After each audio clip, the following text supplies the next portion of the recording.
Fala pessoal, tudo bom? Vamos dar seguimento aqui ao estudo dos princípios do direito administrativo. Vimos na aula passada a questão do princípio republicano associado com a crítica da doutrina internacional no que diz respeito à chamada ética constitucional, as condutas vedadas em ano eleitoral como decorrência direta do princípio republicano. E vamos continuar, meus amigos, no artigo 1º da Constituição ainda. Sei que vocês, alguns devem estar aí ansiosos, esperando a análise do famoso artigo 37, caput da Constituição. Faremos, porém, considerando aqui o objetivo do nosso curso de máximo aprofundamento e apresentação tanto de elementos dogmáticos e práticos que permitam que você seja um profissional diferenciado no mercado, é que nós estamos aqui tratando de uma abordagem, digamos, não muito ortodoxa. É bem verdade, os livros, e a maioria que estão aqui atrás de mim, livros de direito administrativo, quase nenhum deles fala efetivamente na linha do que eu estou abordando, mas é exatamente permitir que vocês pensem diferente que eu faço essa abordagem. Então, continuando ainda no artigo 1º, que fala a República, e aí falamos do princípio republicano, federativa do Brasil, constitui-se em Estado democrático de direito. Percebam, ser um Estado democrático de direito não é apenas uma retórica constitucional abstrata que serve lá para a gente arguir eventuais inconstitucionalidades genéricas. A gente precisa, como profissionais do direito, voltados para uma atuação eficaz, ter uma visão interdisciplinar. E, percebam, um dos principais dogmas do direito administrativo, que está lá no artigo 37, é o princípio da legalidade. E o princípio da legalidade tem uma íntima conexão com o chamado Estado de Direito, que é exatamente aquele que surge em contraponto ao autoritarismo dos estados absolutistas. Isso daí, pouco de história, na verdade. Revolução Francesa, liberalismo, liberdade. Liberdade é exatamente para que saia das amarras do Estado autoritário absolutista. Então, o Estado de Direito tem uma faceta formal, é verdade, que é exatamente aquele Estado em que haverá doravante regras previamente estabelecidas que valerão tanto para os administrados quanto para a própria administração. Aliás, o Estado de Direito surge também para conter o arbítrio estatal decorrente de outras gerações estatais. E o democrático, evidentemente, é permitir que aqueles que vão gerir a coisa pública, porque os políticos que são eleitos, os ocupantes de cargos de confiança, ainda que de primeiro escalão, são dotados de legitimidade constitucional exatamente a partir das regras do regime democrático que pressupõem alternância de poder, temporalidade dos mandatos, etc, etc. Então, a cláusula do Estado democrático de direito gera uma série de princípios. E o principal, diria eu, que esse é muito esquecido pela doutrina como um princípio, mas é estudado avulsamente na matéria de direito administrativo, diz exatamente ao princípio da responsabilidade, meus amigos. E o que é isso? Não estou falando da responsabilidade civil do Estado. Isso não é um princípio estritamente falando. Estou falando da responsabilidade do gestor, do governante, que é algo inerente ao Estado de Direito. Por quê? Na medida em que as leis são concebidas, aprovadas, para manter segurança jurídica, para garantir que não haverá arbítrio estatal, é preciso que aquele que não cumpre os ditames legais tenha responsabilidade, seja responsável pelo que fez ou pelo que deixou de fazer. E essa é a tônica do chamado princípio da responsabilidade. Aí vocês já associam, tem improbidade, tem o impeachment, é verdade, tem a questão criminal, e é exatamente disso do que se trata, meus amigos. É permitir que o governante, que o agente público, no lato sensu, seja chamado a responder pelos seus atos. E aí nós temos diversas instâncias de responsabilização, como bem sabemos. Instância política, instância administrativa, instância civil, instância criminal, que são invariavelmente, ou via de regra, independentes e tramitam de maneira autônoma sem que haja um juízo de interferência de um sobre o outro. É bem verdade que há casos de conexão, de prejudicialidade, mas nós vamos ver isso mais à frente. Igor, mas esse princípio da responsabilidade vem da onde? Vem exatamente como decorrência do Estado democrático de direito.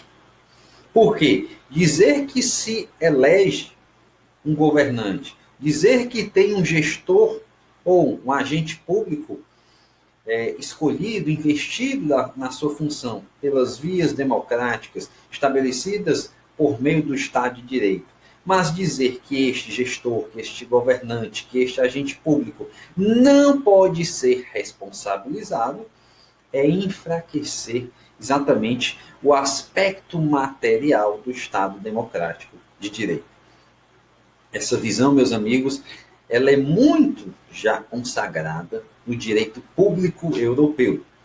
E nós não podemos desconsiderar que o nosso direito administrativo tem profundas raízes, principalmente na parte tradicional, clássica, na França, e na parte mais moderna, vanguardista, até que tenta quebrar alguns paradigmas clássicos no direito administrativo alemão, tá bom? Então, a gente precisa ficar atento a isso. E aí eu trago exatamente, vou permitir aqui para vocês, uma citação do professor Paulo Otero, mais uma vez, para que nós reflitamos exatamente sobre isso. Olha só o que diz o professor Paulo Otero. O princípio do Estado de Direito traduz uma síntese axiológica em uma pluralidade de princípios que, revelando uma integral subordinação do poder à juridicidade, se consubstancia no conjunto de corolários identificativos da limitação do agir de todas as estruturas decisórias públicas. Num certo sentido, tudo aquilo que serve para limitar o poder, retirando-lhe a arbitrariedade ou onipotência, se deve incluir no âmbito do Estado de Direito. O Estado de Direito configura-se como verdadeira cláusula geral que, assumindo a natureza residual, alberga todo tipo de limitações jurídicas ao poder. Isso ele faz lá no primeiro volume do livro dele, de Direito Constitucional, dando já uma antenada. Mas, um pouco à frente do volume 2, ele fecha com chave de ouro, diria eu. Olha só. O princípio democrático diz-nos que, residindo no povo a soberania e a titularidade do poder político, os titulares dos cargos políticos, sendo representantes ou mandatados pelo povo, devem prestar contas perante o titular originário do poder ou seu outro representante sobre o modo como exerceram o poder que lhe foi confiado. Administrando algo que não lhes pertence, os representantes do povo respondem pela forma como administram esse poder, tal qual os administradores perante o Senhor da vinha. É nesse dever de prestar contas, nesse responder por aquilo que se fez ou que não se fez, devendo ter sido feito, assumindo a autoria e os efeitos ou consequências das ações e omissões praticadas no exercício das suas funções, que reside o princípio da responsabilidade. E aí ele arremata: o princípio da responsabilidade é, deste modo, um efeito do princípio democrático, traduzindo a ideia de que o exercício do poder é sempre um serviço, um mandato, sujeito à prestação de contas, e não um privilégio outorgado em benefício do seu titular. Responsabilizar quem exerce o poder pelo modo como esse mesmo poder é exercido revela também uma forma de interdependência limitativa do poder. Não há poder limitado sem mecanismos de responsabilização do poder. Ou seja, aqui, não há poder limitado, não há Estado de Direito, não é isso, meus amigos? Não há Estado de Direito sem mecanismos de responsabilização do poder. No princípio da responsabilidade reside a primeira e, simultaneamente, a última garantia do Estado de Direito democrático.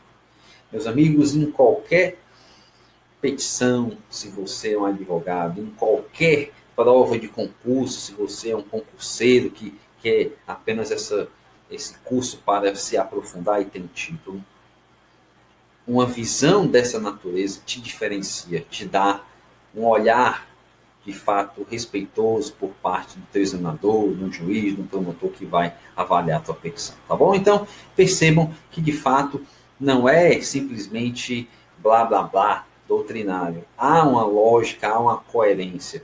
E vocês vão perceber como de fato a nossa Constituição de 88, como a nossa legislação desde lá 1965, 64, por exemplo, traz aqui e acolá pinceladas do princípio da responsabilidade, tá bom? Então, fiquem atentos, porque esse, de fato, é um tema importante para a gente explorar. E aí, eu quero começar com vocês, dentro dessa lógica do princípio da responsabilidade, fazendo um breve retrospecto. E aí, nesse ponto, de fato, a gente faz uma associação, só para que vocês entendam, com a questão da responsabilidade civil do Estado. Nós sabemos que ao longo da evolução histórica da responsabilidade civil do Estado, há o período da irresponsabilidade, que é alcunhado com algumas expressões, né? Le roi est prévenu, l'état c'est moi, ou the king can do not wrong, e assim sucessivamente, sempre dando a ideia de que o Estado absolutista, soberano, é mais, é representado por um representante divino, de modo que não tem como se imputar responsabilidade ao Estado. Os atos são soberanos. E aí surge exatamente a teoria da irresponsabilidade. E essa teoria da irresponsabilidade do Estado reflete também na figura do dirigente máximo à época, né, do monarca, do rei, etc. E a nossa tradição constitucional não fugiu a essa regra. Nós temos a Constituição de 1824, a Constituição Imperial, que trazia expressamente o princípio da irresponsabilidade do monarca. Mas percebam, meus amigos, mesmo em uma carta constitucional outorgada, mesmo num texto supremo que trazia essa premissa inicial de irresponsabilidade do chefe máximo, havia previsão de responsabilidade dos agentes públicos subalternos, dos ministros, dos secretários, dos conselheiros. Então, percebam que mesmo no regime voltado para a irresponsabilidade estatal, havia essa lógica de responsabilidade. E eu trago exatamente essas disposições e esse contexto. Percebam, lá no artigo 99, havia a previsão da irresponsabilidade do imperador pelos seus atos e palavras, e a imunidade da regência e do regente. Certo? Também tínhamos a questão da irresponsabilidade do Estado, como eu disse. Mas, e aí vejam a diferença, o artigo 179, inciso 29, da mesma Constituição de 1824, já dizia que os empregados públicos são estritamente responsáveis pelos abusos e omissões praticadas no exercício das suas funções e por não fazerem efetivamente responsáveis aos seus subalternos. Eu diria aqui, inclusive, que é uma gênese, né? Aqui é o embrião, é o fóssil, falemos assim, jurassicamente, do crime de condescendência criminosa, por exemplo. Tá bom?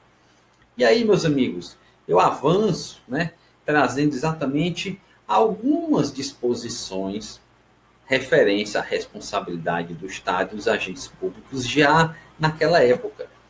Por exemplo, o artigo 37, inciso 1º, que instituiu um sistema de controle do governo passado, dando à Câmara dos Deputados competência inicial para o exame da administração passada e reforma dos abusos nela introduzidos.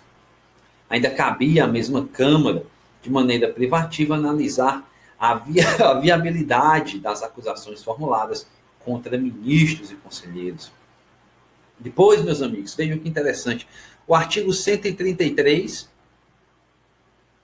trazia a previsão de responsabilidade dos ministros de Estado por traição, aí a questão estritamente política, peita, suborno ou concussão, ou seja, corrupção, por abuso de poder, meus amigos, e pela falta de observância da lei, ou qualquer dissipação dos bens públicos, que teve, meus amigos, percebam, Constituição de 24, regulamentação por uma lei de 1827. Então vejam como a coisa se encaixa, né, relativamente. Aliás, essa lei, meus amigos, de 1827 era muito interessante. Depois, se vocês tiverem curiosidade, deem uma olhada aí. Bota no Google, Lei de 15 de agosto de 1827. Há previsões de banimento por esses crimes. Ou seja, a pessoa era retirada da vida social e nunca mais poderia voltar. Às vezes, um banimento perpétuo, às vezes um provisório de 10 anos, de 15 anos, de 5 anos, a depender do tipo de crime ou infração. Leiam para vocês começarem a perceber exatamente essa lógica da necessidade de responsabilização dos agentes, beleza? E aí a gente tem ainda, nesse contexto inicial, o artigo 135, que dizia expressamente que a ordem vocal ou por escrito do imperador para que ministros fizessem algo ilegal, não o salvaria da responsabilidade. E olha que legal, aqui, lá no artigo 157, vem ali o embrião da ação popular, que foi concebida lá na Carta de 24, para ser um mecanismo popular contra os juízes por suborno, peita, peculato e concussão, que tinha a questão do prazo de ser intentado em ano e dia. Tá bom? E aí, meus amigos, após a Constituição de 1824 e em todas as que sucederam, houve uma modificação desse panorama para sempre haver previsão voltada à responsabilidade do chefe máximo estatal. De 24, nós vimos que havia a previsão dos inferiores, né, dos ministros, conselheiros, juízes, etc. Mas, a partir de 1891, surge a figura do crime de responsabilidade do chefe da República ou da monarquia, ou chefe de Estado e de governo, sempre dentro dessa lógica mais parecida com a dos Estados Unidos. Mas, em 1891, de fato, nós damos início a uma era de responsabilidade de todos os agentes estatais. em algumas ocasiões meramente de fachada, como, por exemplo, na ditadura militar, que não há responsabilidade, nós sabemos disso, mas do ponto de vista dogmático, objetivo, havia. Então a gente continua no próximo bloco, traçando ainda algumas questões históricas importantes. Um grande abraço e até lá.